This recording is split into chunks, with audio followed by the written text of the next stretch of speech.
परं ब्रह्म तस्मै श्री गुरवे नमः।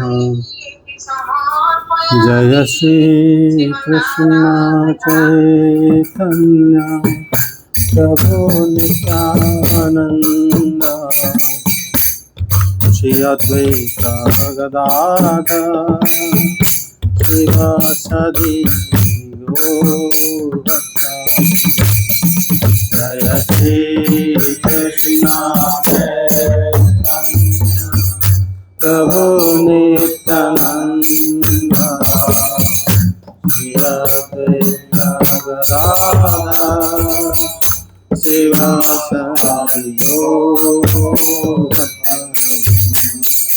हरे कृष्णा कृष्ण कृष्ण हरे हरे, हरे राम राम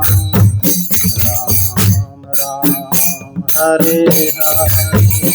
हरे कृष्णा कृष्ण कृष्ण हरे हरे, हरे राम हरे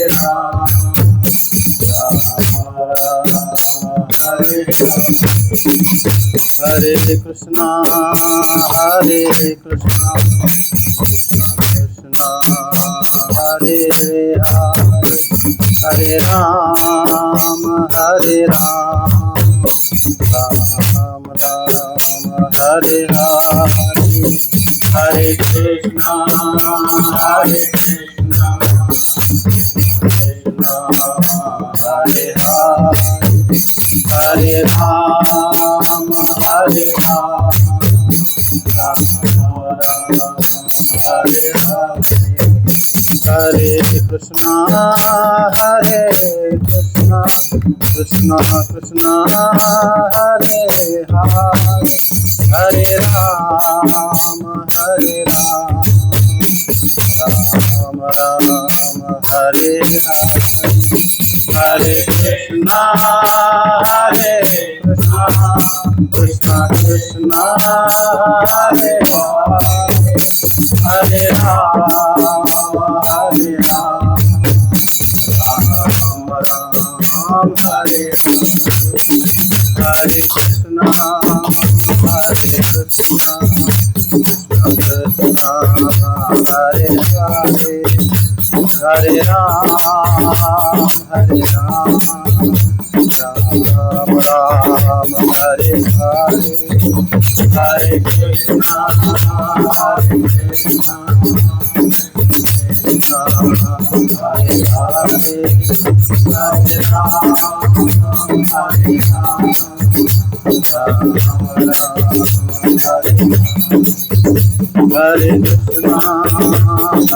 कृष्णा हरे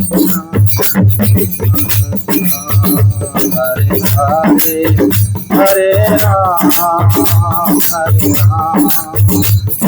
राम राम हरे हरे। हरे कृष्णा कृष्ण हरे हरे, हरे राम हरे हरे।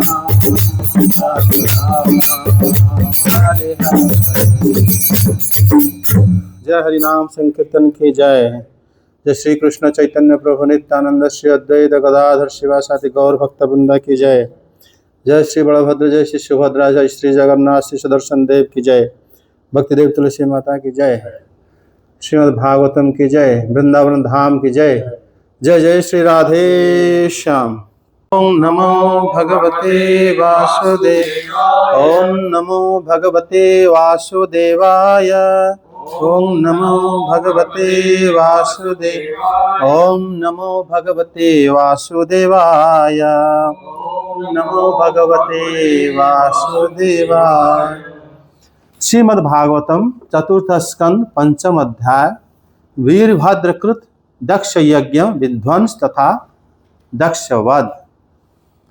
मैत्रेय उवाच भवो भावन्यानिधनं प्रजापते रसत्कृतयावगम्य नारदा स्वपार्षद सैन्यं च तदध्वरर्भूमि विद्रविदं क्रोधमपार मादधे। अनुवाद। 4 श्लोक पंथ पढ़ो। वीरभद्र कृत दक्ष यज्ञ विध्वंस और दक्षवत। श्री मैत्रेय जी कहते हैं, महादेव जी ने जब देवऋषि नारद के मुख से सुना कि अपने पिता दक्ष से अपमानित होने के कारण देवी सती ने प्राण त्याग दिए हैं और उसकी यज्ञ वेदी से प्रकट हुए ऋभुओं ने उनके पार्षदों की सेना को मारकर भगा दिया है, तब उन्हें बड़ा ही क्रोध हुआ। उन्होंने उग्र रूप धारण कर क्रोध के मारे होठ चबाते हुए अपनी एक जटा उखाड़ ली और बिजली और आग की लपट के समान दीप्त वह जो बिजली और आग की लपट के समान दीप्त हो रही थी, और सहसा खड़े होकर बड़े गंभीर अट्टहास के साथ उसे पृथ्वी पर पटक दिया। उससे तुरंत ही एक बड़ा भारी लंबा चौड़ा पुरुष उत्पन्न हुआ। उसका शरीर इतना विशाल था कि वह स्वर्ग को स्पर्श कर रहा था। उसके 1000 भुजाएं थीं, मेघ के समान श्याम वर्ण था, सूर्य के समान जलते हुए 3 नेत्र थे, विकराल दाढ़ें थीं और अग्नि की ज्वालाओं के समान लाल लाल जटाएं थीं। उसके गले में नरमुंडों की माला थी और हाथों में तरह तरह के अस्त्र शस्त्र थे।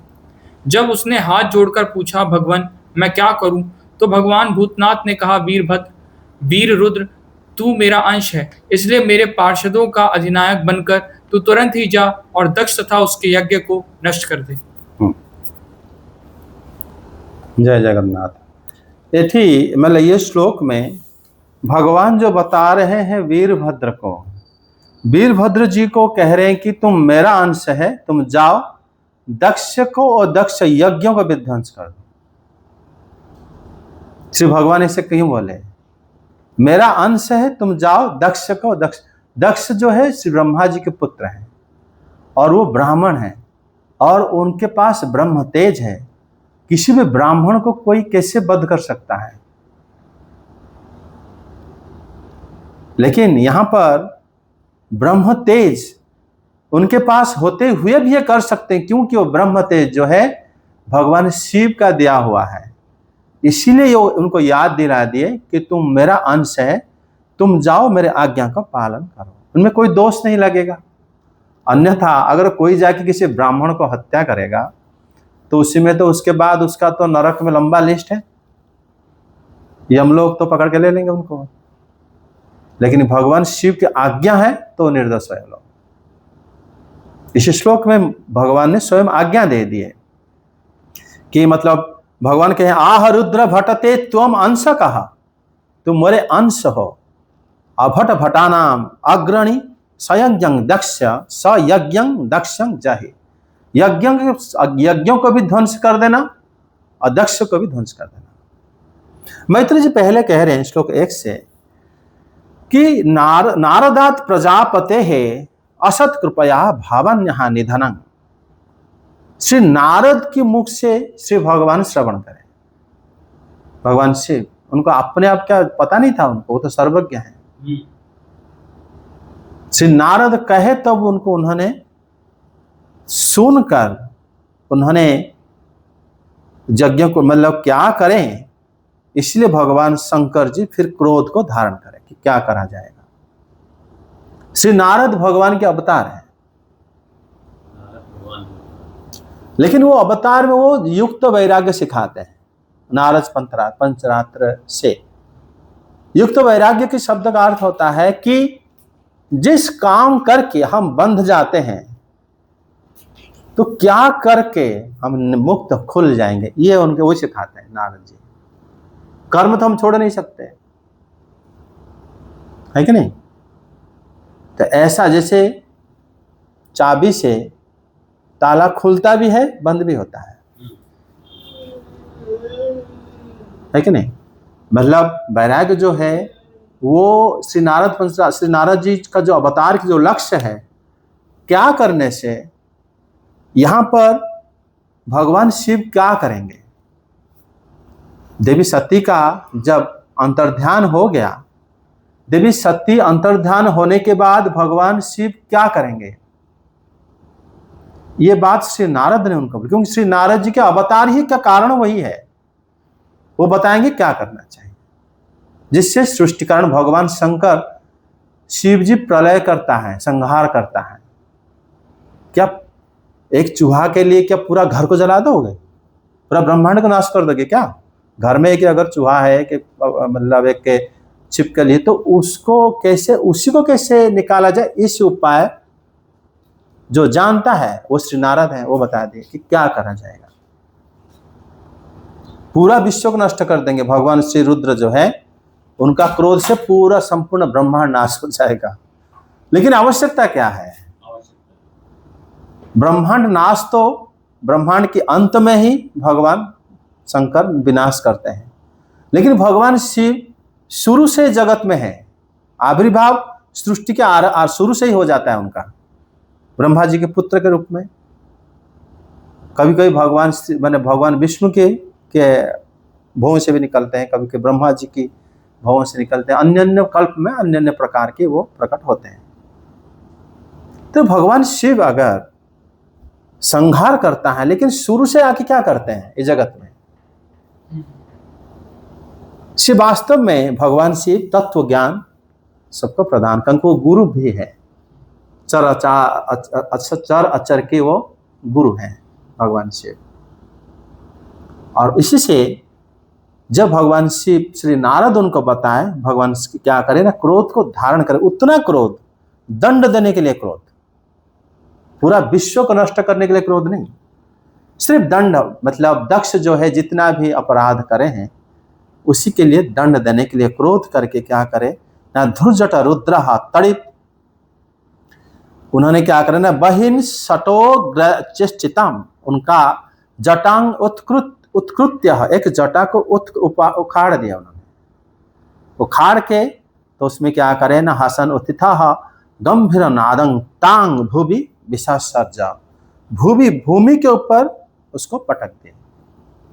तो वहीं से वीरभद्र जी का प्राकट्य हो गया। मतलब भगवान शिव की जटा के अंदर भी ये पूरे देवता तो उसके अंदर थे, तभी तो निकला है। तो भगवान शिव की जटा भी व्यर्थ नहीं है। तो सोचो अगर उनकी अंग में अगर राख लग गया और उनके मतलब जो जो धारण करते हैं उसका क्या महत्व होगा भगवान शिव के, क्योंकि वो भगवान है। उनकी जटा से निकला है। कौन निकला है ना? वीरभद्र जी। विशाल काय अतिकय ततः अतिकाय जातः, उसी में अतिकाय विराट शरीर स्वरूप जन्म हो गए। क्या ना तनुवादिवम स्पर्शन, इतने बड़े हो गए कि वो आकाश को ही स्पर्श कर रहे थे। देखने वालों के लिए देखोगे कि ये तो आकाश से छू रहा है उनके। और उनकी जो 1000 भुजाएं थी, सहस्र बाहु धनरुक त्रियुक्ष द्रुक, उनके पास मेघ समान उनका श्याम वर्ण शरीर था। घन रूप कराल दृष्टंग, उनकी जो दांत भयंकर थे। भयंकर क्यों कहा गया है? डराने के लिए कहा गया है। फिर डरेगा कौन उनको देख के? श्री नारद जी तो नहीं डरेंगे, उनको डरेंगे जो भगवान शिव की द्रोही है, वो डरेंगे। हरिभक्त क्यों डरेंगे? भगवान भक्त को, जो भगवान शिव जी के भक्त उनको डरना नहीं है, लेकिन जो शिव जी के द्रोही हैं वही लोग ही डरेंगे। इसलिए यहीं पर माने हमारा जो मैत्र मुनि कह रहे कलाल दृष्टंग ज्वलदग्नि मूर्धजहा, जलती हुई अग्नि के समान उनके आंखें हैं। 3, ये आंखें भी खोल में जैसे लग रहा है आग निकल रहा हो, ये आंखें से भी आग निकल रहा था। और नरमुंड की माला पहने हुए हैं, मतलब कपाल माली विविधोद्याता द्युधा, और उनके जो 1000 हाथों, खाली हाथ खड़ा नहीं था, सारे हाथ में कुछ ना कुछ पकड़े हैं। ऐसे उनका स्वरूप उनकी जटा से निकले, भगवान शिव की जटा से। और ऐसे ही वो सिर्फ दक्ष को दंड देने के लिए और दक्ष यज्ञ को ही नष्ट करने के लिए, क्योंकि जिस यज्ञ में भगवान शिव की भाग नहीं है, वो किस यज्ञ का, किस काम का? वो यज्ञ किसी काम का नहीं है। तो तुम्हें क्या मिलेगा उससे? देवता लोग तुम्हें देंगे धन संपत्ति, वसु तुम्हें धन देंगे, किस लिए यज्ञ कर रहे हो? शक्ति तुम्हें मिलेगा, महादेव जी के भाग नहीं है, तो यज्ञ तो पूरा नहीं हो पाएगा। तो इसीलिए उन्होंने मतलब ये ब्रह्म तेज, क्योंकि श्रीधर स्वामी पाद इस जगह में कह रहे हैं कि ब्रह्म तेज दुर्जम इति माम स्था। ये जाकर भगवान शिव जो बताए कि त्वम अंश का, तुम मेरे अंश इसलिए हो क्योंकि ब्रह्म तेज जो दुर्जय है, ब्रह्म तेज को कोई सामना नहीं कर सकता, लेकिन तुम कर लोगे क्योंकि ये मेरी आज्ञा है। तभी शिव भगवान ने उनको बताया है। आगे अनुवाद देखो ना। तो हजार भुजाएं जो डिफाइन किया, ये हजार भुजाएं कैसे हो सकती हैं? उनका स्वरूप आकाश से भी ऊंचा है, उसी हिसाब से उनका जो कोहनी है, ये जो एरिया है वो बड़ा है, और भुजाएं जो है उसी हिसाब से ज़्यादा भुजा हो जाता है, और उनके वरदान रहता है। और आपने एक चीज और बताई कि भगवान तो सब सर्वव्यापी है, तो फिर भी नारद जी उनको क्यों सूचित करते हैं? हाँ। मुझे तो सब पता क्यों ही नारद था। जी का जो अवतार के कारण वही है कि वास्तव में क्या करने से भक्ति में व्याघात नहीं होगा, क्या करने से दक्ष की कल्याण होगा, अच्छा, दक्ष का कल्याण। सबका कल्याण ये नारद जी बताएंगे, क्योंकि उनका अवतार वही है। उनके अवतार क्या है? तो मतलब इसमें मैं यही जानना चाह रहा हूँ कि भगवान को तो वहीं बैठे बैठे पता था वहाँ क्या घटना हाँ। हो रही है। तो तब वो क्रोधित या विचलित नहीं हुए, लेकिन नारद जी ने जब आके बताया तब वो ये भागवत क्या ना बड़ा रहस्यमय है। सुखदेव गोस्वामी बताते ऐसे बता देते हैं, मतलब देखो उन्होंने जब नवम स्कंद बताते हैं वो बता देते हैं कि भगवान श्री कृष्ण वसुदेव और कंस जो कंस के कारागृह में प्रकट हुए, और फिर प्रकट होने बाद अपने पिता के घर चले गए।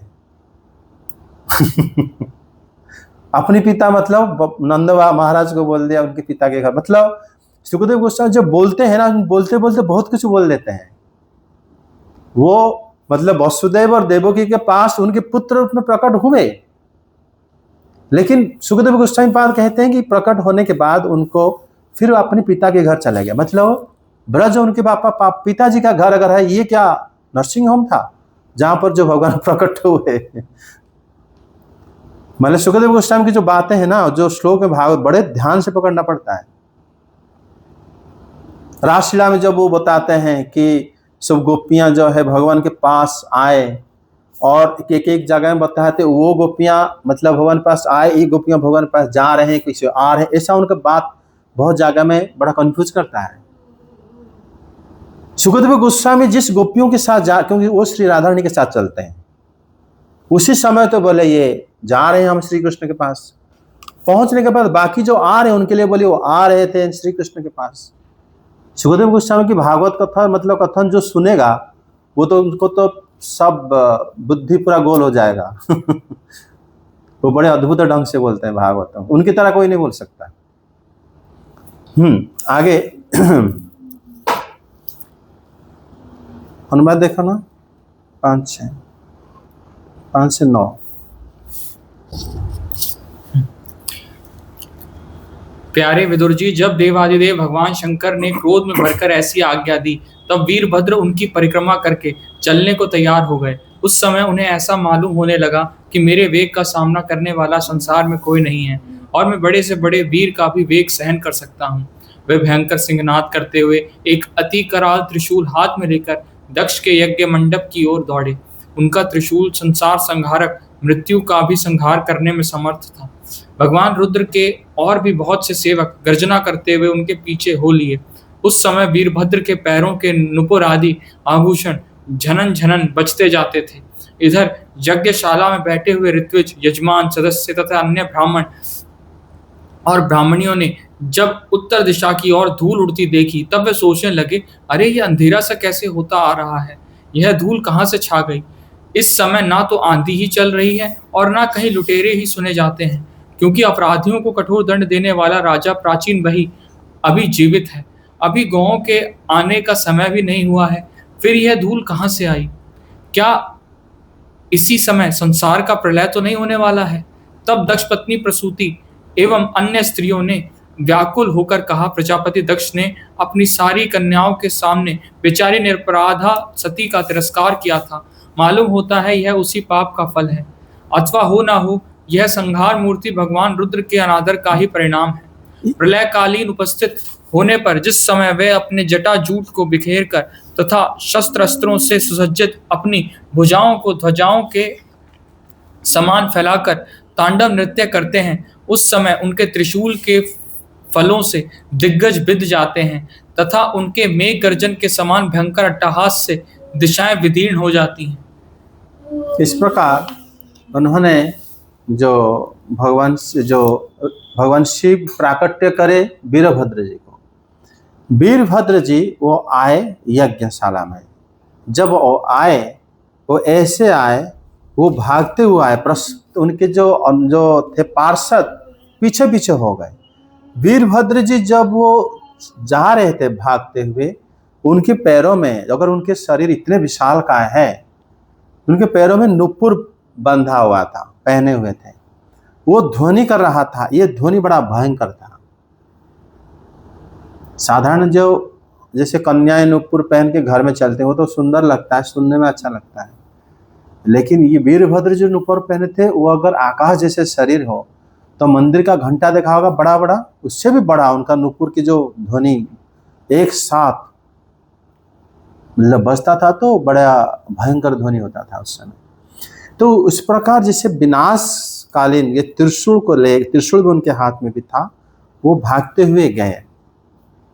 यज्ञशाला में बैठे हुए जो ऋत्विज यजमान सब बैठे हुए थे यज्ञशाला में, वो ब्राह्मण गण, उनकी पत्नियां जब देखे कि उत्तर दिशा में धूल उड़ रही है, उत्तर दिशा से ही आए, कैलाश उत्तर में है, इनका यज्ञ हो रहा था इस तरफ, उत्तर से वो भागते हुए आए।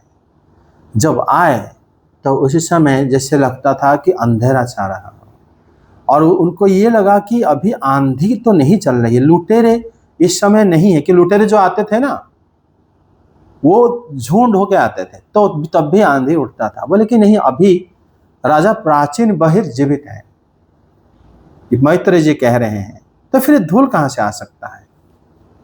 इन्होंने एक ही शब्द कह के उन्होंने ये बता दिए कि माता सती की जो अंतर्धान हुआ था किस समय में हुआ था। प्राचीन बहिर्षद कौन सी मनवंतर में थे? प्राचीन बहिर्षद मनवंतर में थे वो चाक्षुष मनवंतर।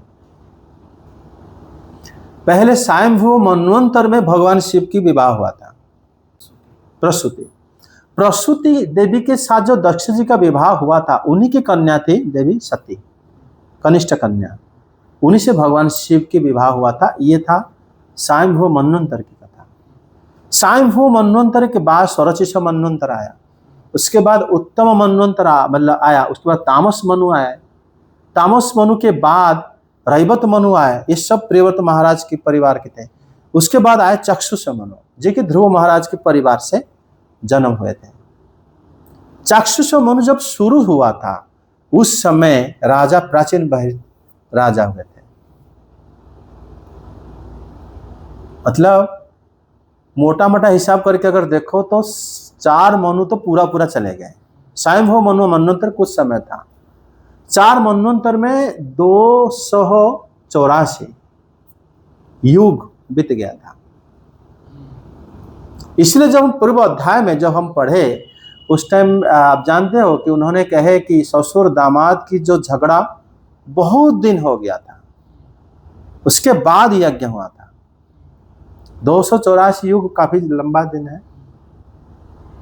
ब्रह्मा जी का एक दिन 1000 युग होता है। अगर उसमें से फिर पहला मनु का भी कुछ समय जोड़ दो, 300 युग तो वैसे ही चला गया। 1000 युग में से अगर 300 युग चला गया मतलब काफी समय चला गया। तब यहां पर कहा गया कि प्राचीन बहिर तब जीवित थे जब वीरभद्र जी का प्राकट्य चाक्षुष मनवंतर में हुआ था। माता पार्वती स्वयंभू मनवंतर में आ गई। मतलब ज्यादा मतलब उनके बीच डिस्टेंस नहीं था। तो इसमें स्वयंभू मनवंतर में ये सॉरी हमारा वैवस्वत मनवंतर जो 7वां मनवंतर अभी वाला, क्योंकि 7वें मनवंतर में ही हमारा जो सूर्यवंश में कश्यप जी आदि, उनका जो कश्यप जी बल्कि वो पहले से प्रकट हुए थे, लेकिन वैवस्वत मनु जो है वो हमारा वैवस्वत मनवंतर काल जो है वो अभी का है, सर्वचिष के बाद। क्योंकि हमारा सर्वोच्च मनवंतर रे, मनवंतर में जब राजा सत्यव्रत जब राजा थे वही वैवस्वत मनु होकर प्राकट्य हुए थे। सत्यव्रत राजा, वो अष्टम स्कंद में है उनके बारे में, भगवान मत्स्य अवतार हुए थे। सर वैवस्वत मनु तो 7वां मनवंतर है, भगवान सूर्यदेव के पुत्र है। तो सत्यव्रत मनु वो कैसे हो सकता है? सत्यव्रत राजा के जब वो सूर्यदेव के पुत्र रूप में प्रकट हुए हैं, क्योंकि सत्यव्रत राजा को तो मत्स्य अवतार में भगवान अपने साथ लेके गए थे, हाँ। तो उन्हीं को ही बना दिया। उसके बाद नहीं, उन्हें तुरंत नहीं बनाया, फिर उसके बाद उन्होंने राजा बने, फिर संसार में फिर रहे, उसके बाद उन्होंने शरीर त्याग करे, फिर सूर्यदेव के पुत्र के रूप में प्रकट हुए वैवस्वत मनु होकर उन्हीं के मनवंतर में। तो ये ज्यादा दिन का, ये माता सती बहुत दिन तक भगवान शिव के साथ थी, लेकिन ये जो लड़ाई हुआ वीरभद्र जी का, ये राजा प्राचीन बहिष्यत जिनके पुत्र प्रचेता लोग हैं, फिर उनके पुत्र थे दक्ष। दक्ष जी जो है इस समय उनका छेदन हो गया, फिर उनको बकरा का सिर लगा, फिर यज्ञ आदि करे, फिर उसके बाद शरीर को उन्होंने पूरा कर दिया था। उसके बाद वो प्राचीन बहिष्यत की पुत्र प्रचेताओं के पुत्र दक्ष फिर प्रकट हो गए, उसी समय प्रकट हुए थे। और जब दक्ष प्रकट हो उसी समय भी चाक्षुष मनवंतर ही चल रहा था, क्योंकि प्रचेतागण चाक्षुष मनवंतर में ही शासन कर रहे थे। तो यहाँ पर उन्होंने बताया कि वीरभद्र जी जब ऐसे उन्होंने आए तो उसी समय दक्ष पत्नी प्रसूति तथा अन्य स्त्रियों ने बड़ा व्याकुल होकर उसी पाप का परिणाम है करके कि वास्तव में ये निरपराधी पुत्री सती के तिरस्कार करे हैं दक्ष। इन्होंने जो बताया है कि पश्यत निनांग द्रुहित तृणांग अनागताम सूताम सतीम अवदधो, किंतु श्रीधर स्वामीपाद कहते हैं वास्तव में इन्होंने सिर्फ देवी सती के अपराधी नहीं थे, ये भगवान शिव के भी अपराधी थे, दोनों के अपराध थे।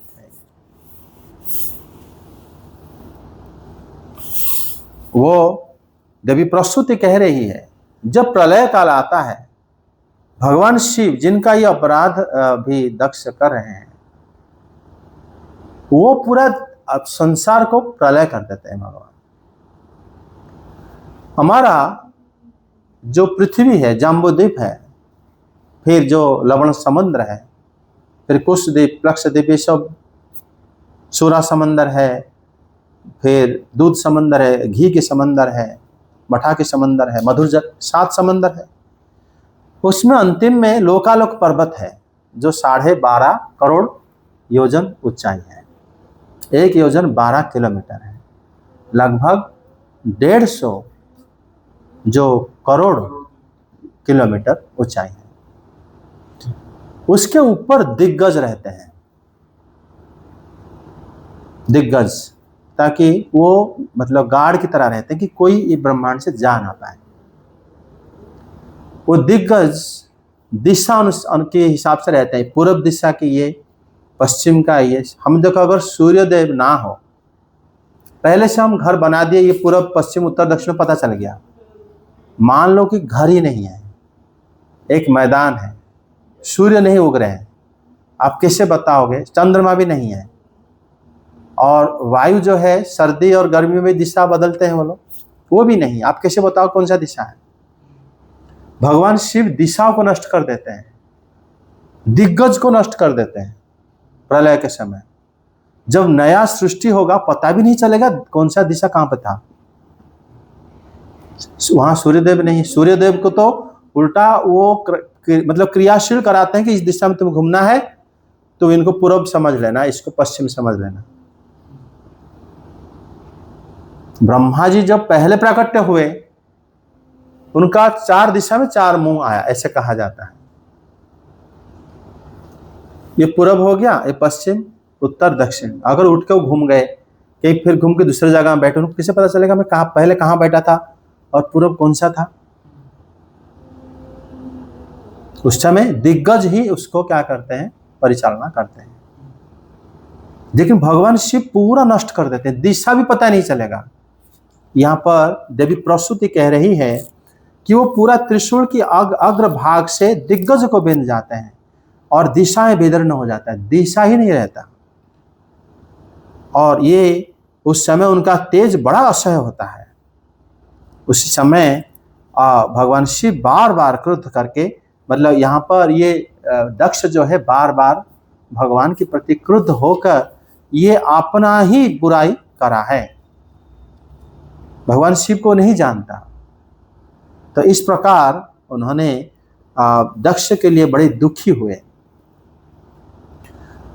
इसी से कहा जाता है, श्लोक 12 में मैत्रेय जी कहते हैं कि महात्मनः दक्षस्य जनेन एवं बहु उद्विग्न दृशः। महात्मा दक्ष लोगों के द्वारा अत्यंत उद्विग्न नेत्र से बार बार जब सब लोग कहने लगे, उसके बाद भी पृथ्वी और आकाश में चारों ओर जो अंधकार उत्पात वो कम नहीं हुआ। इसी श्लोक में मैत्रेय जी उनको महात्मा दक्ष कहे हैं। इसमें कहते हैं ना, भागवत में शब्द बड़ा महत्वपूर्ण होता है। महात्मा दक्ष कहे हैं यहाँ पर, जबकि दक्ष जो है भगवान शिव की द्वेषी है और दक्ष जी जो है उसको वध करने के लिए भगवान शिव वीरभद्र जी को भेजे हैं, है ना। दक्ष जी के वजह से क्या हुआ ना, देवी सती अंतर्धान हो गई और उन्होंने उनको दोषारोपण करे थे। उसके बावजूद यहाँ पर इन्होंने उनको बोले महात्मा दक्ष। जब उनको देखे कि चारों तरफ अंधेरा हो गया, महात्मा दक्ष इनको क्यों बोले हैं? क्योंकि आप देखोगे भगवान शिव जो पहले अध्याय में देवी सती को कहे थे कि जो मतलब अपने जन जब कुछ बोलते हैं तो बड़ा दुख होता है। उस समय में आप वो श्लोक को देखोगे,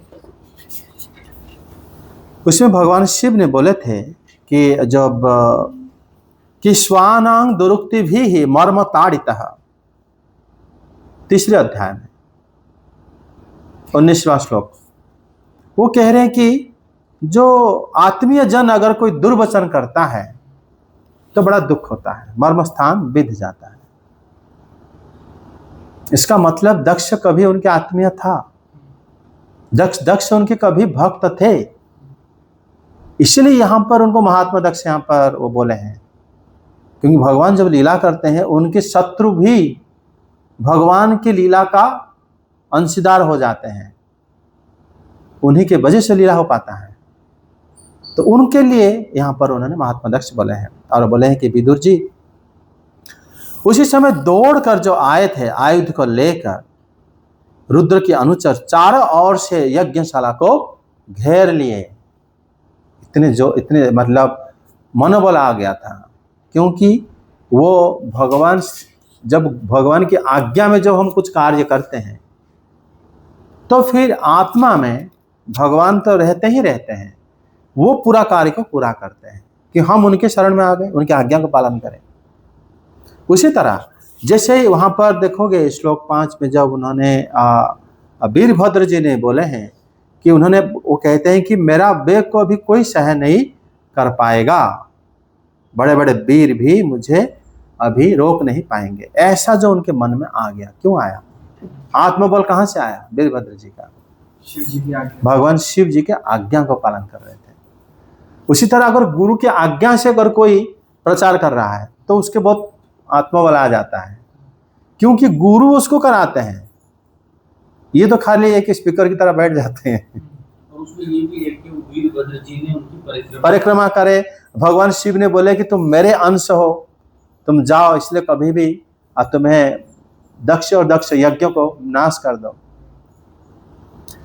तभी जब वो आके चारों तरफ क्या करे ना, घेर लिए।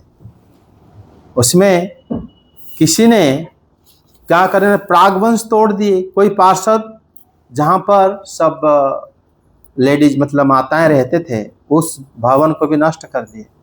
कुछ पार्षद सभा मंडप को नष्ट कर दिए, कोई अग्निशाला को नष्ट कर दिए, कुछ पार्षद दक्ष के निवास स्थान वो भी नष्ट कर दिए। जहां पर रसोई होता था, खाना पीना, पाकशाला, वो भी नष्ट कर, यज्ञ को नष्ट करने के लिए भगवान आज्ञा दे दिए थे। और यज्ञशाला के जब उन्होंने नष्ट कर दिए, कुछ लोग ने क्या करे ना, यज्ञ पात्र को तोड़ दिए। कुछ लोगों ने अग्नियों को बुझा दिए और कुछ पार्षदों ने कुंड में मूत्र त्याग कर दिया। केचित कुंडेषु अमूत्रयन, मूत्र त्याग कर दिए। इसमें उनको दोष क्यों नहीं लगा? क्यों नहीं लगा? श्रीधर स्वामी पाद कहते हैं आज्ञा गुरुणाम ह्यभिचारणिया, यहाँ पर गुरु की आज्ञा उन्होंने पालन कर रहे थे। भगवान शिव की आज्ञा पालन कर रहे थे, इसलिए उनको कोई दोष नहीं लगा। अन्यथा इस कार्य का बहुत दंड होता है। हाँ, तो बड़ा यज्ञ अग्नि को कोई आके उसमें बाथरूम कर देगा, सुसु कर देगा, ये तो बहुत दंड होता है। यज्ञ कुंड में अगर कोई घी के जगह में चर्बी डाल दिया, विश्वामित्र जी के यज्ञ में क्या हुआ था, वो घी के जगह आजकल तो घी में चर्बी मिला के बेचते हैं लोग, फिर उसमें तो यज्ञ फिर लोग कर लेते हैं। पहले सोचो कि चर्बी डाल देते थे तो वो यज्ञ अशुद्ध हो जाता था। फिर वो अपराध की वजह से उनको दंड दिए थे भगवान ने। किंतु यहाँ पर शिवगण उन्होंने अग्नि को बुझा उसमें सुसु कर दिए, फिर भी उनको दंड नहीं मिला। इसको स्वामी को भाष्य में वो कहते हैं कि क्योंकि वो गुरु की आज्ञा पालन कर रहे थे, अपना विचार नहीं रखे थे। वो जैसे ही भगवान शिव ने बोले वैसे ही उन्होंने कहा। भगवान शिव ने उनको नहीं बोले थे कि उनको ये करो कि बाथरूम करो, लेकिन उन्होंने क्या करे थे, उसको विनाश ध्वंस करे थे, इसलिए उनको कोई दोष नहीं लगा था। शंकर जी ने आज्ञा दी थी यज्ञ को विनिष्ट कर देना, अतः इसमें दोष के पात्र वो लोग नहीं हुए थे। मतलब आज्ञा गुरुणांग हविचारणिया इति हेतु न दोष भाजिनः इति भावः, इसलिए वो लोग कोई दोषी के भागी नहीं हुए थे। श्री संपाद कह रहे हैं ये जघन्य काम तभी करना चाहिए जब गुरु की आज्ञा हो। अपनी गुस्सा अगर निकालोगे जाके तो फिर वो मुश्किल होगा उसमें। कुछ लोग मुनियों को तंग करने लगे, कुछ लोग स्त्रियों को डराने लगे, धमकाने लगे, कुछ लोग अपने सन्निकट भागते हुए देवताओं को पकड़ लिए जो देवता भाग रहे थे। भृगु जी को मणिमान ने बांध दिए। मणिमान नामक उनका जो अनुचर महर्षि भृगु को बांध दिए। वीरभद्र जी ने दक्ष प्रजापति को बांध दिया। और जो चंडिश ने उन्होंने क्या पूषा देवता को बांध दिया। नंदीश्वर ने भग देवता को बांध दिया। ये सब कितने युग 300 युग पहले ये लोग हंसे थे, कोई दाढ़ी इतने दिन पहले, अभी नहीं, बहुत दिन। साहुंभव मनवंतर कहाँ, इधर चाक्षुष मनवंतर कहाँ, कितने दिन हो गया। उसके बाद भी सभी ऋतुज देवता सदस्य सब के सब कुछ देकर शंकर जी के पार्षदों के द्वारा मतलब बहुत ज्यादा वो लोग क्या कहने इतर बितर हो गए। वो लोग पत्थर भी मारे सबको, जो लोग वहां पर यज्ञ कर रहे थे। तो उसमें हाथ में श्रुबा लेकर महर्षि भृगु क्या करे, जो दाढ़ी मूछ वीरभद्र ने उनका, जब वो श्रुबा लेकर होम करने के लिए बैठे थे भृगु जी, तो वीरभद्र जी उनके दाढ़ी और मूछ को उखाड़ दिए, दंड दिए। क्यों? उसका कारण भी है, क्योंकि ब्रह्म सभा में उन्होंने दाढ़ी दिखाते हुए शंकर जी का उपहास किए थे। भगवान भवः ललुंचे यह सदासि श्रमश्रु दर्शयत अहयस।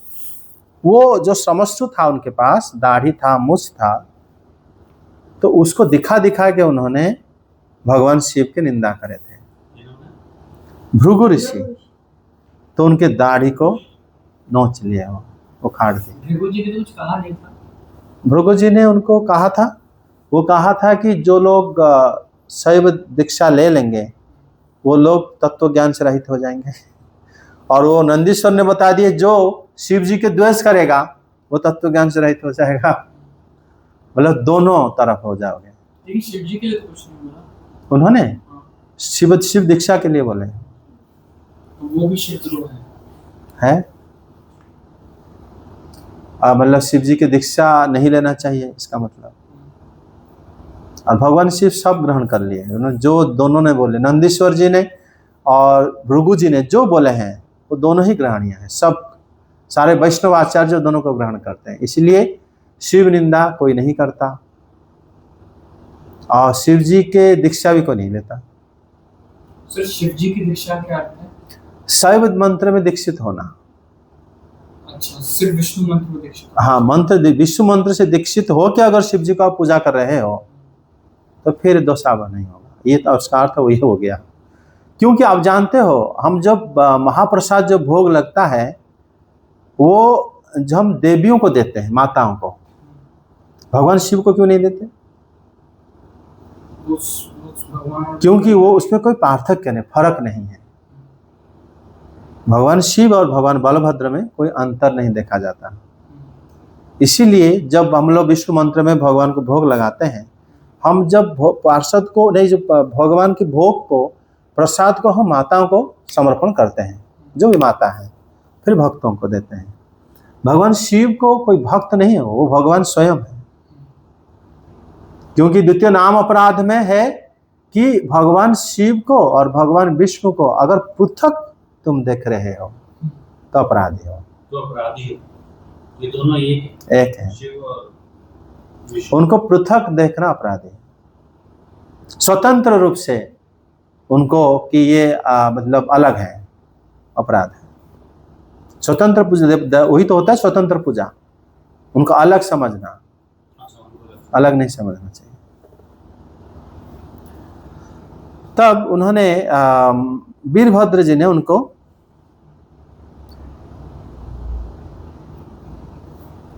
उसके बाद ब्रह्म सभा में उन्होंने उपहास किया था, इसलिए उन्होंने हंसे थे, उनका दाढ़ी नोच लिया गया, क्योंकि दंड उन्हीं का था। ठीक है, जैसे कोई आपने काम करा है उसी का दंड उतना ही है और ज़्यादा नहीं। फिर क्रोध से भरे रुषा भुवि ही पतितस्य भगस्य नेत्र, भग मुनि जो है वो आंख इशारा करके मतलब क्या करे थे ना, अपराध करे थे। मतलब उन्होंने क्या करे थे ना, ब्रह्म सभा में बैठे शंकर जी को श्राप देने वाले दक्ष को उन्होंने आंखों से इशारा करके प्रेरित किया था कि ऐसे बोला था, इसलिए उनकी आंखें जो है निकाल दिए वीरभद्र जी ने, अंधे हो गए। उसको दोबारा भगवान वरदान के समय में भी उसको आंखें नहीं दिए। वो बोले कि उनकी आंखों से आप देखोगे, वो आगे वरदान में देंगे, कहेंगे, तो उसकी आंखें निकाल ली। क्योंकि ब्रह्म सभा में उन्होंने भगवान शिव के, जब उन्होंने दक्ष जी जो कह रहे थे कि उनको यज्ञ के भाग नहीं मिलेगा, वो आंखों के इशारे से प्रेरित किया था इन्होंने, तो उतना ही दंड उनको मिला। वो सब अपराधी नहीं थे, ये सब मतलब थोड़े माया की वजह से ये सब इस प्रकार अपराध कर बैठे थे, गलती कर बैठे थे। उसके बाद जैसे अनिरुद्ध जी के विवाह में श्री बलराम जी कलिंग राज के दांत तोड़ दिए थे, उसी तरह वीरभद्र जी ने पूषा देवता की दांत को तोड़ दिए। दोबारा उनका दांत नहीं उठा। एक बार जैसे दाढ़ी भृगु जी का निकाल दी, दोबारा दाढ़ी नहीं होगा। हमारे यहाँ होता है, वहां नहीं होता। वो देवताओं का जो है एक बार जो हो गया हो गया। फिर दांत हमेशा के लिए दांत उनका चला गया। वो पिसा हुआ खाएंगे, नहीं तो किसी और के भोजन से, ब्राह्मण के भोजन से उनके पेट में जाएगा। इस प्रकार सिस्टम भगवान शिव ने करे, तो जो जो बोल दिए वही लागू हो गया। अगर वो बोल दिए कि आप, उसने उसके बाद उन्होंने बताया वीरभद्र जी ने उनके दांत को तोड़ दिए पूषा देवता के, इसने तोड़ दिए क्योंकि वो ब्रह्म सभा में भगवान शंकर जी को जब दक्ष शाप दे रहे थे, उसी समय पूषा देव ने क्या करे ना, दांतों को दिखाते हुए हंस रहे थे, इसलिए। और इस समय जब दक्ष की छाती पर चढ़कर तीक्ष्ण धार वाले तलवार से सिर काटने के लिए प्रयास करे, कौन? वीरभद्र। उनके छाती में चढ़ गए, काटे तलवार में, उसके सिर काटने के लिए कोशिश करें। तो फिर जब उन्होंने सिर काटने के लिए कोशिश करे, उनका सिर जो है कटा नहीं। अस्त्रों के द्वारा नहीं कट पा, क्योंकि अभिमंत्रित है। वो दक्ष में दक्ष जो है यज्ञ में दीक्षा लेने के लिए मंत्र ले लिए थे ना, जब तक पूरा नहीं हो जाता कैसे मर जाएंगे। तो कोई भी अस्त्र उनको नहीं मार सकता। इसलिए जब भी दक्ष होता है, दीक्षा लेते हैं पहले यज्ञ के लिए, वो कभी भी किसी भी पुराण में आप देखोगे नहीं कि सब लोग का तो आयु खत्म हो जाता है कभी भी, लोग खाते खाते मर जाते हैं, घूमते घूमते मर जाते हैं, लेकिन कभी कोई यज्ञ का दीक्षा लेके बीच में मरा हुआ ऐसा कभी किसी पुराण में नहीं मिलेगा आपको। उसी समय तक उनका आयु को कोई नहीं ले पाता, यज्ञ के बाद फिर जाए यज्ञ समाप्ति करते हैं वो लोग। तो यज्ञ दीक्षा ले चुके हैं, कोई अस्त्र उनको कैसे काटेगा, नहीं काट पाया। तब ये बताते हैं कि जो श्रीधर स्वामी पाद बताते हैं कि जो अस्त्र अभिमंत्रित शस्त्र जो था, ये अभिमंत्रित तो हुए थे, इसीलिए कोई भी शस्त्र उनके त्वचा को खरोच नहीं मिला पाया। काटना तो दूर, उसमें घिसने पर भी एक निशान नहीं पड़ा। उसी समय वीरभद्र जी करे, उन्होंने क्या करे ना, सोचने लगे, भगवान शिव को ध्यान करने लगे। फिर उसी समय भगवान शिव ने बोले थे कि दक्ष को और दक्ष के यज्ञ को विनिष्ट करके आना, तुम मेरे अंश हो। को याद आ गया।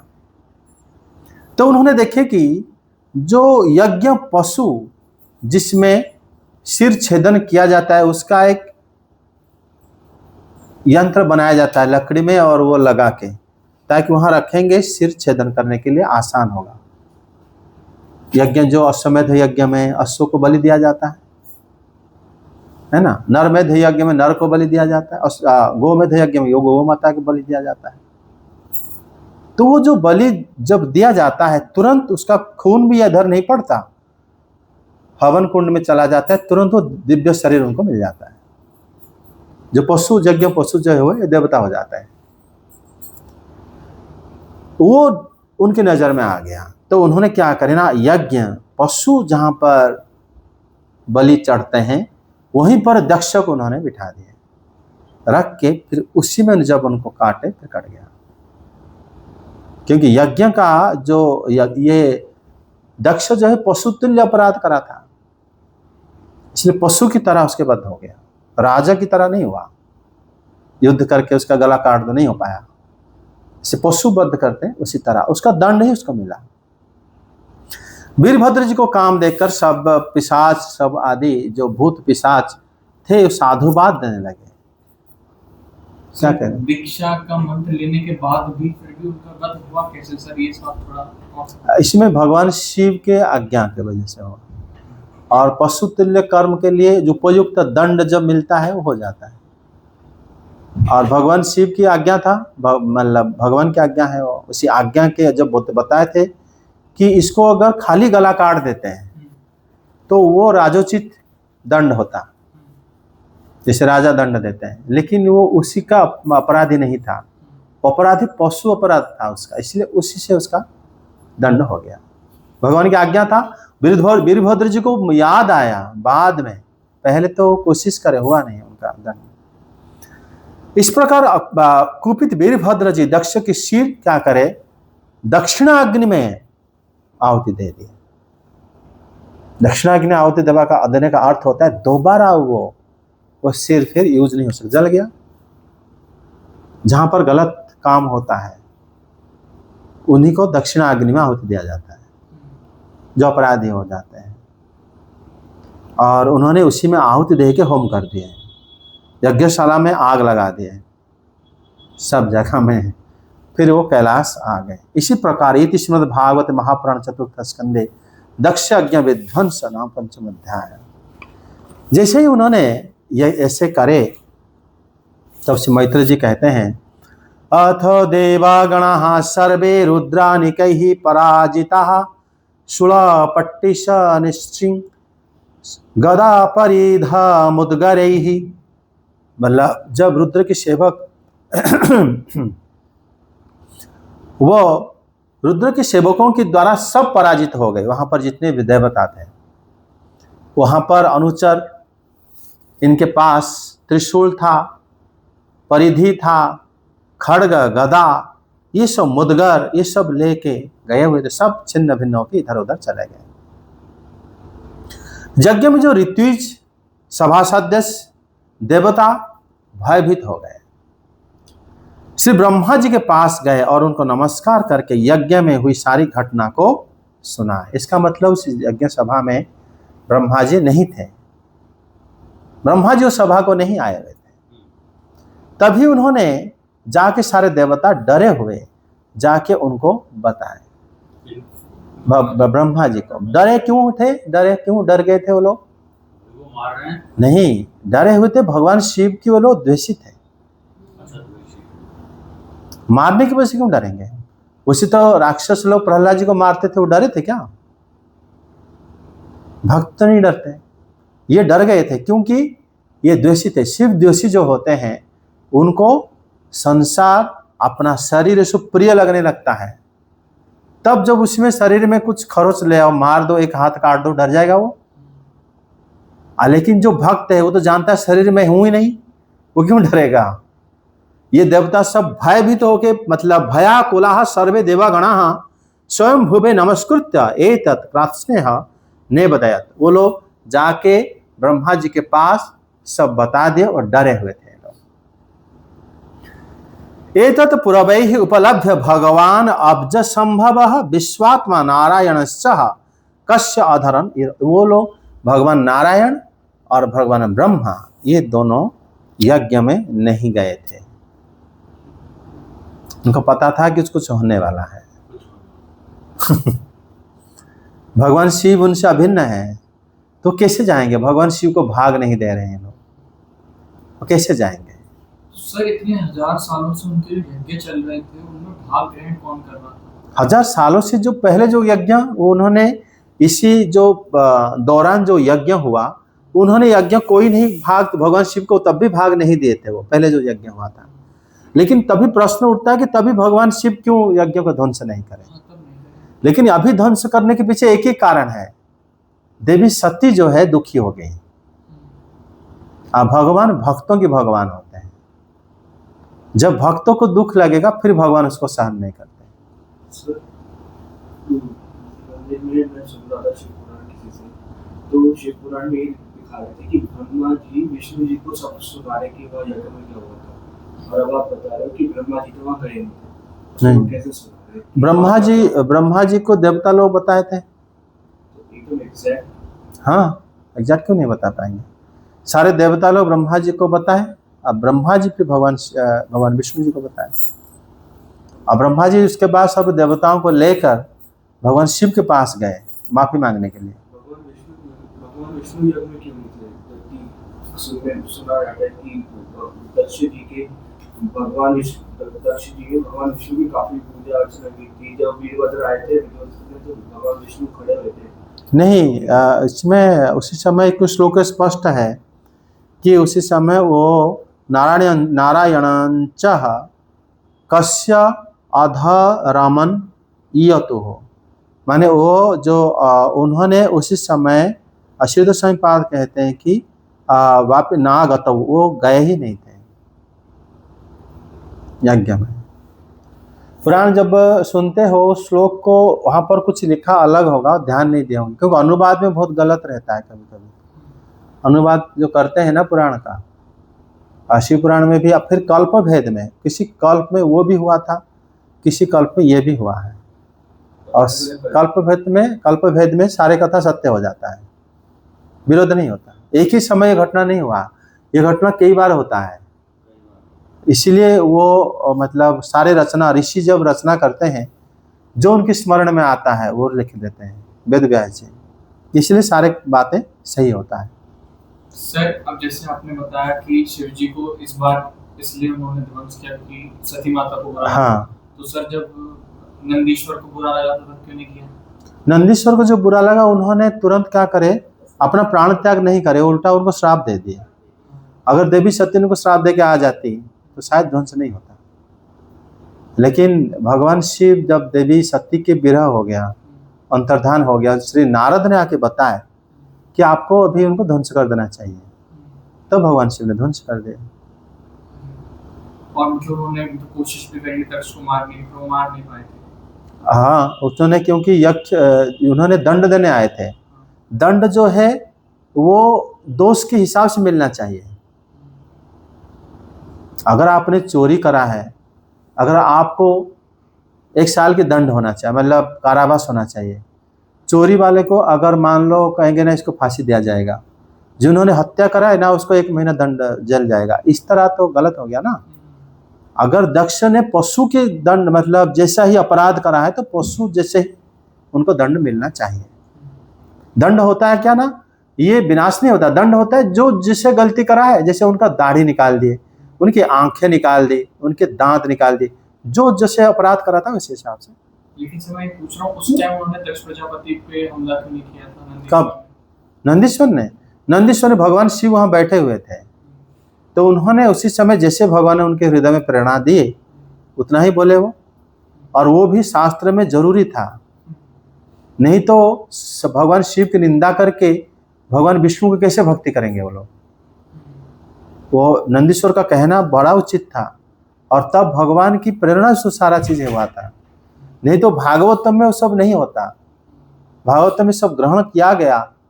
आप देखोगे भक्ति संदर्भ में मतलब वर्णन किया गया है कि वो सारा जो श्राप है, चाहे वो नंदीश्वर ने दिया हो चाहे भृगु ऋषि ने दिया हो, वो दोनों ही ग्रहणीय है सबके लिए। अगर उसको नहीं ग्रहण करेंगे हम भक्ति नहीं कर सकते। और सर जैसे मतलब भगवान शिव ने अपनी जटा उखाड़ी, तो जैसे हम जानते हैं कि भगवान से उनका कोई भी अंग या कुछ भी मतलब आभूषण तक अलग नहीं हो सकता, तो जटा कैसे अलग होगी? उन्होंने इच्छा करके करे थे अलग। तो फिर वो वीरभद्र जी उनके साथ समा गए थे आके। उनसे कुछ प्रॉब्लम नहीं होता। भगवान जब जो इच्छा करते हैं अपने सृष्टि को खुद कर लेते हैं।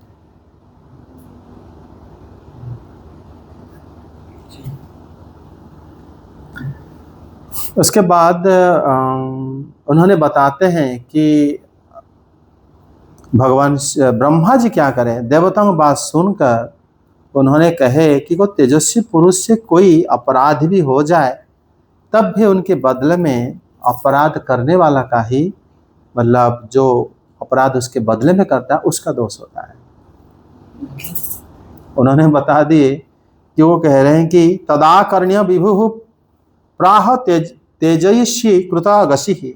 अगर कोई मतलब ऐसे मतलब देवताओं की बात सुनकर कह रहे हैं कि अगर कोई मतलब तेजवान पुरुष या जैसे भगवान शिव हैं कृतागसी, अगर उन्होंने जो भी कुछ करा है उसमें कोई अपराध नहीं लगेगा, तुम लोग जो करे उसमें अपराध लगेगा।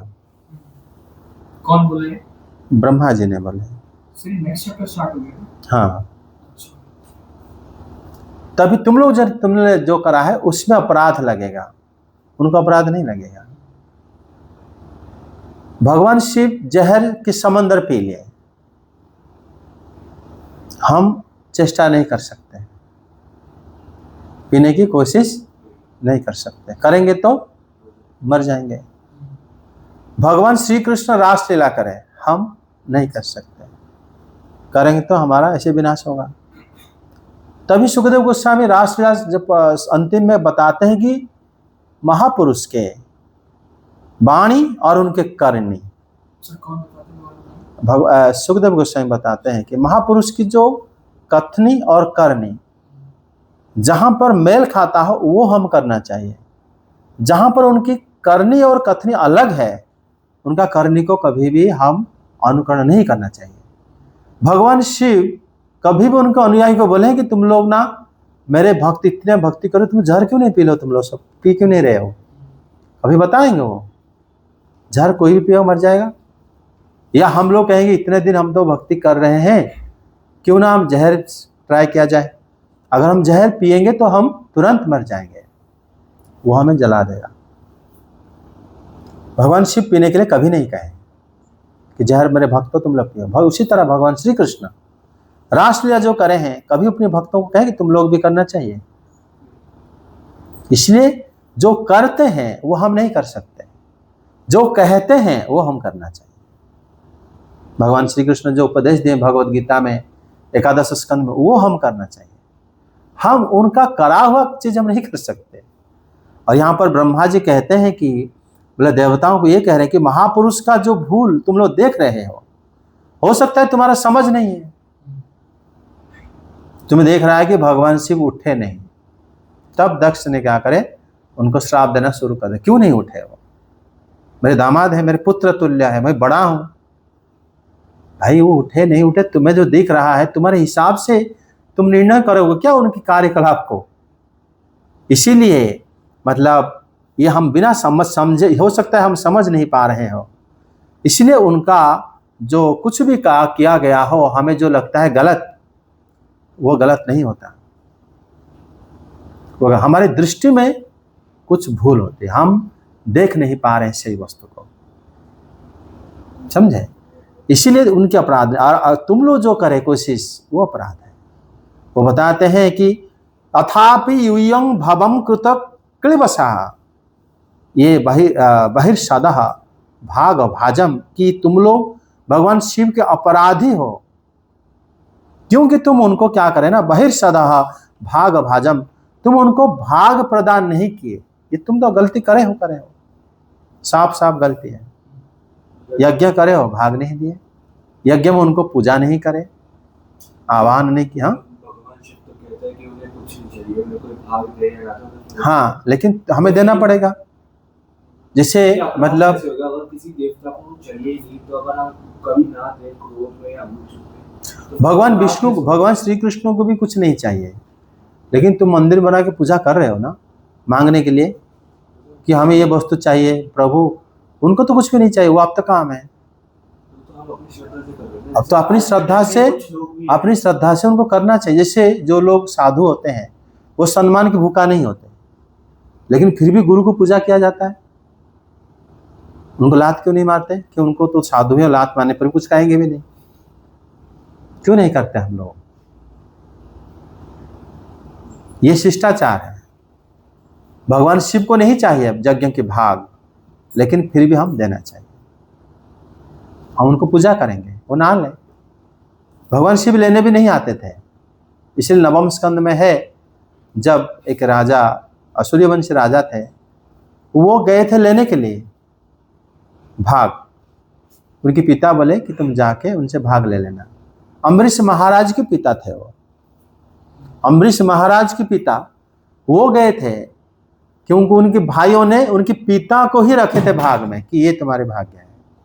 तो उनके पिता बोले कि हमारे पास तो कोई धन नहीं है, तुम जाओ। अंगिरस गोत्रीय ब्राह्मण लोग वहां पर यज्ञ करते हैं, हर बार गलती करते हैं, तुम उनको ये मंत्र बता देना, वो यज्ञ जो उनका जो यज्ञ कर रहे हैं सारे धन तुम्हें दे देंगे। यज्ञ जो होता है पूरा जमीन भी उनका होता है, किराए के जमीन में यज्ञ नहीं होता। अर्थात तुम्हें वो भूमि भी मिल जाएगा, संपत्ति भी मिल जाएगा, तुम जाओ। ये गए थे, जब यज्ञ समाप्ति हुआ, वो सारा लेना चाह रहे थे, तब एक कृष्ण का पुरुष आए और बोले कि यज्ञ का भाग मेरा है। वैवस्वत मनवंतर की कथा है, और ये घटना हुई थी सती यज्ञ चाक्षुष मनवंतर में। सर, ये जो आप मनवंतर की बात करते हो, एक बार ये थोड़ा सा हमें बाद में करो। हाँ कौन सा मनवंतर? हाँ, कहाँ से कौन से आते हैं? आप अक्सर इसका रेफरेंस देते हो। अच्छा, हाँ, उस समय के लिए अभी चल रहा है। ये बता। तब भगवान उन्होंने आके बोले कि हे राजन, आप ये सब क्यों ले रहे हो? बोले कि मेरे पिता ने बोले लेने के लिए। बोले कि तुम्हारे पिता के जाके पूछो कि क्या ये तुम लेने के हकदार हो।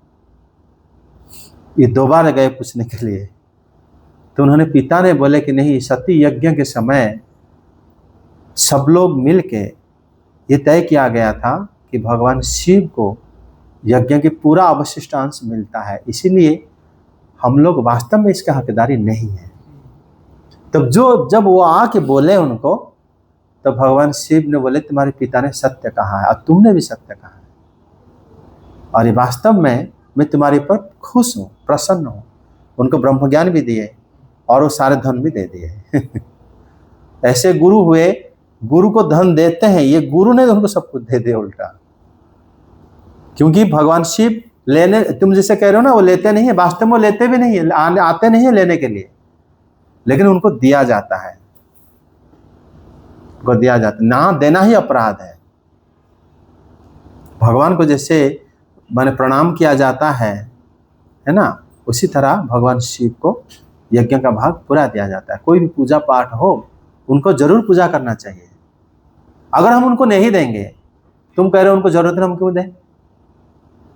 तो किसको दोगे? जरूरत किसको है? जरूरत तो सिर्फ हमें है हर चीजों का। किसी देवताओं को जरूरत है? हम हमें आके मांगते हैं वो लोग कभी कुछ? आज तुम कह रहे हो जरूरत नहीं है। भगवान की जरूरत क्यों होगा? हमें देना ही हमारा कर्तव्य है। हम देने का मतलब इस ना देने में दोष लग जाता है। हाँ, दोष लगता है, अपराध हो जाएंगे, हम लोग अपराधी हो जाएंगे। तभी तो इनका ये अपराध हुआ।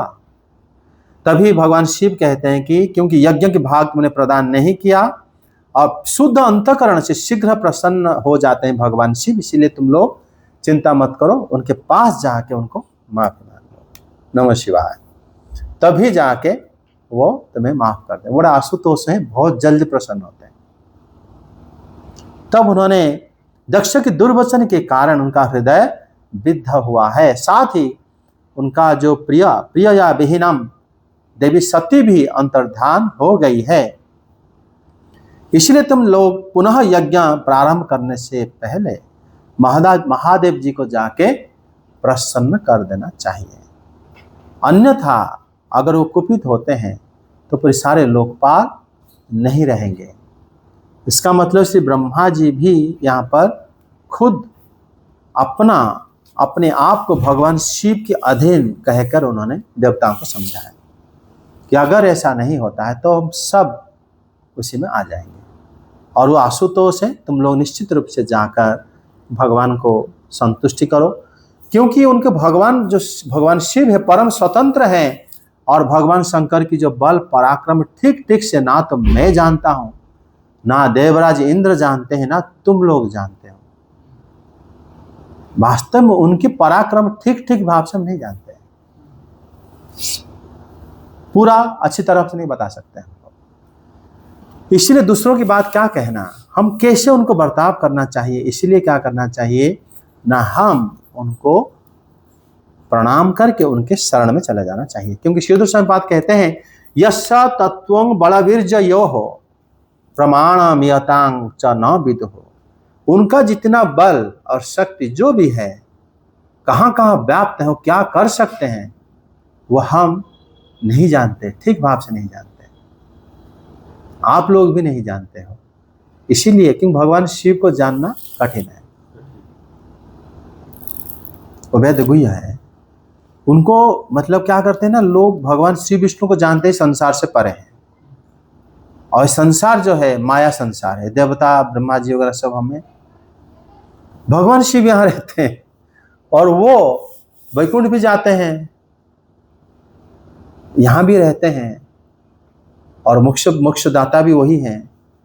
भगवान श्री विष्णु को जो तपस्या करते हैं या दर्शन करते हैं, उनको रिप्लेस भी करके खुद आ जाते हैं उनके सामने, जैसे मार्कंडेय मुनि के सामने आ गए थे।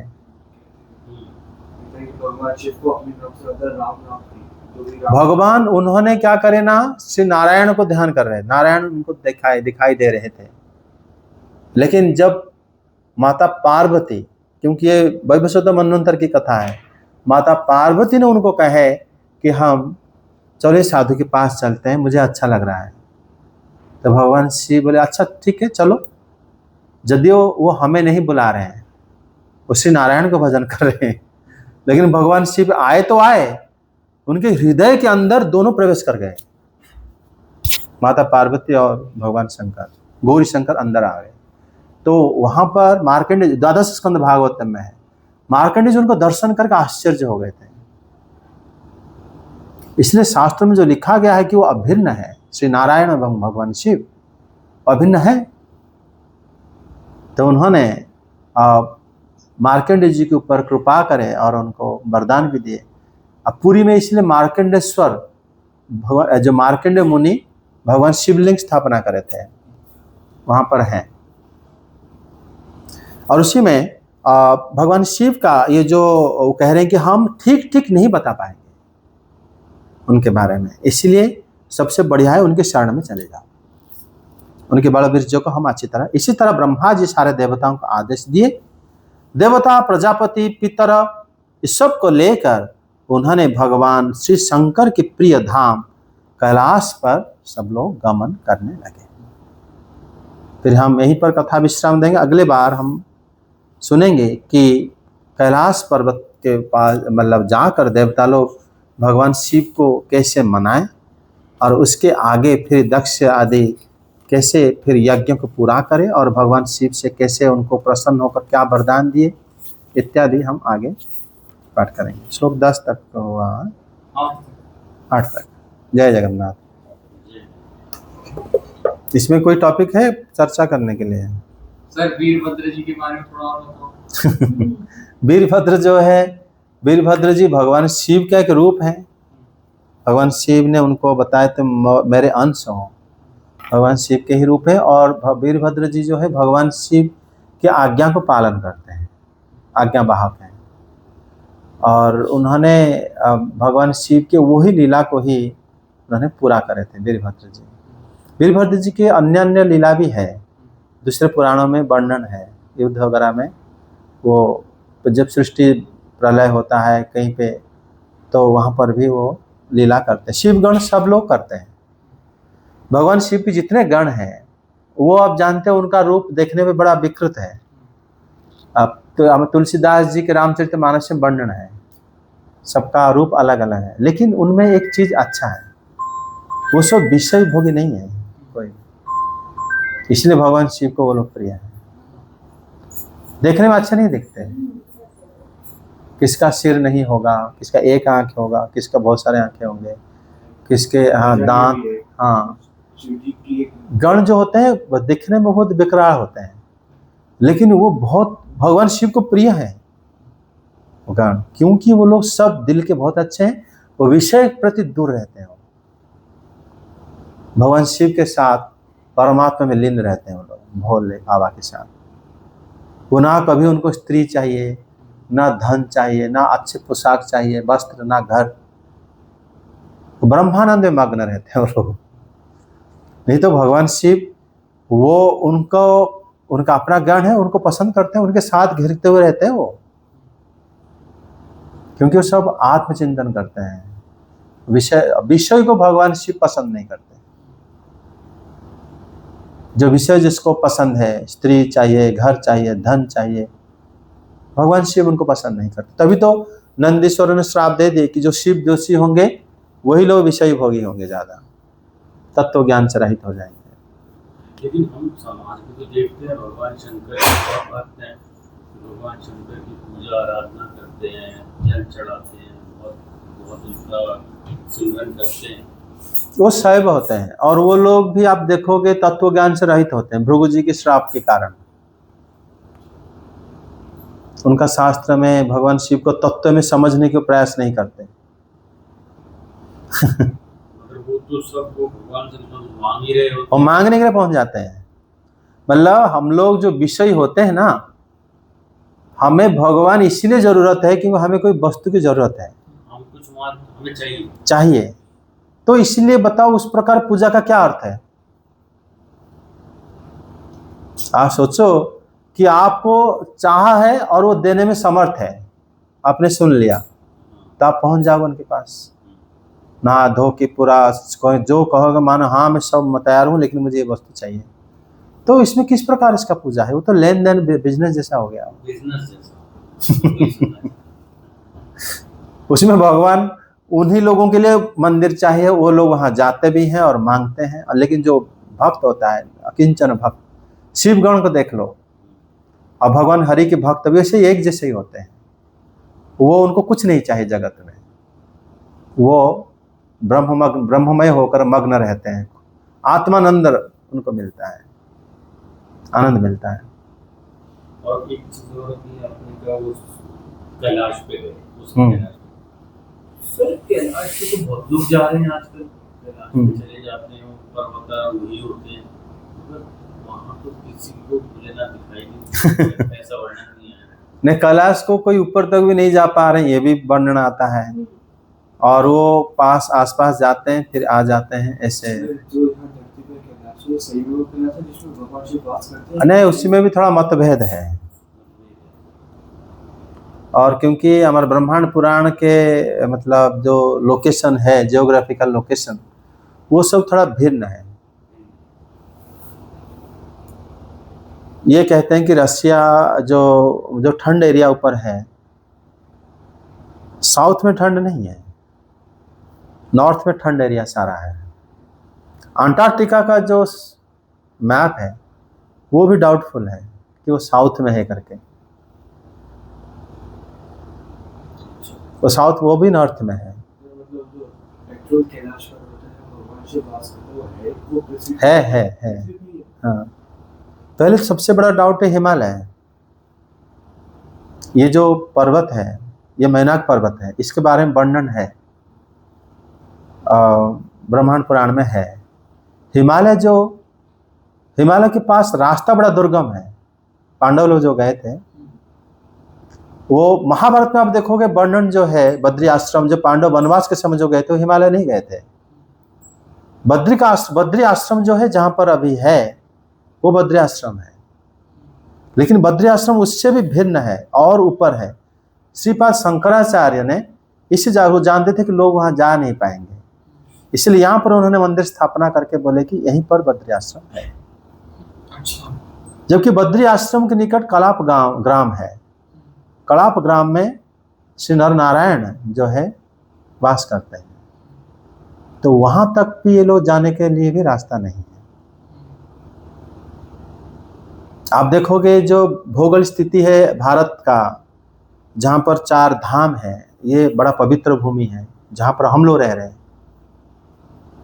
और जो मैनाक पर्वत होते हुए आगे जब चलते हैं तो चाइना आ जाता है, उसके बाद होते हुए फिर रशिया वगैरह आ जाता है।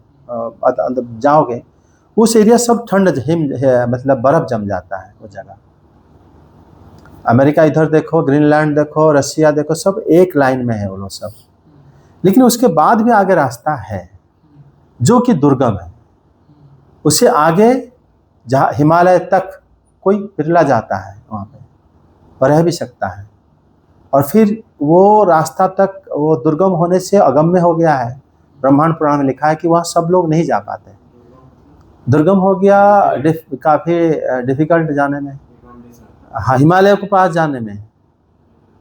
और परीक्षित महाराज जब गए थे, वो आप जानते हो, उनके प्रथम स्कंद में वर्णन है, उनके साथ पदातिक सैन्य भी थे जो पैदल चलने वाले थे, घुड़सवार भी थे।